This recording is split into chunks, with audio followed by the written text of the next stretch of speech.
It was early one morning on an open safari drive that Keith Richards had a close encounter with a crocodile. We all know that the Rolling Stones are survivors. They have survived drug overdose, arrests, assassination attempts by Hell's Angels, crazy fans, plane crashes. But nobody thought that a crocodile could threaten the Rolling Stones' legacy.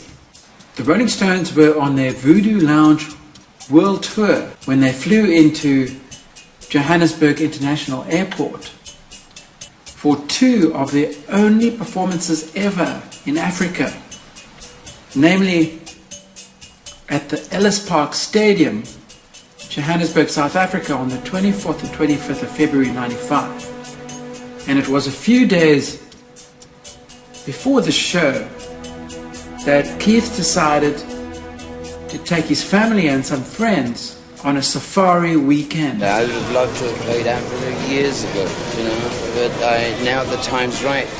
I'm still here, and I'm really looking forward to it. I can't believe I'm going, actually,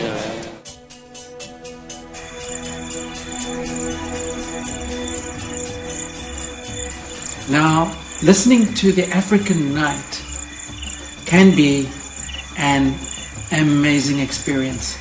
Listening to the wild, being out there, sipping a double vodka and listening to the African Bushveld.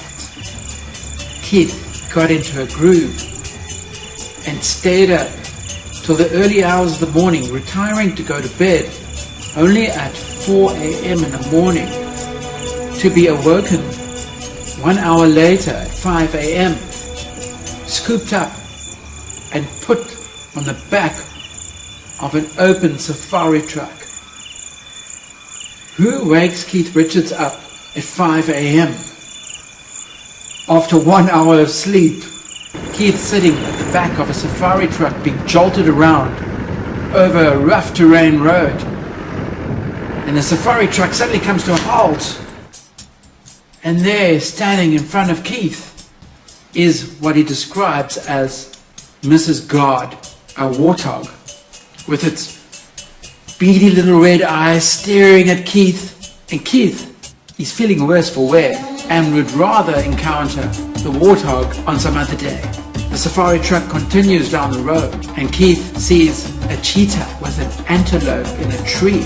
He also sees a herd of buffalo drinking their own urine, and he sees a 5-legged elephant. This all feels like a bad acid trip to Keith. The safari truck is hurtling down the road and suddenly comes to a halt next to what Keith refers to as a puddle, and the game warden, going by the name of Richard, takes a stick and pokes the puddle. Keith is sitting at the back of the safari truck with his hand dangling over the edge of the safari truck, and suddenly he feels a hot breath and whoosh, snap! A crocodile takes a snap at Keith's hand, missing him by an inch. Imagine if the crocodile had grabbed Keith, dragged him into the water, under the water, into the dam, or the crocodile could have mangled his hand, the sacred hand of the Rolling Stones. A crocodile came within an inch of ending the Rolling Stones Voodoo Lounge World Tour. Goodbye Voodoo Lounge World Tour, goodbye Rolling Stones. Keith has referred to this trip as not being fabulous. He refers to it as a retrospective pleasure. Keith has also referred to this weekend as a hungover safari. He has also referred to this trip as a weekend safari with children in South Africa. Thanks for listening to Classic Rock Cave. See you next time. Cheers.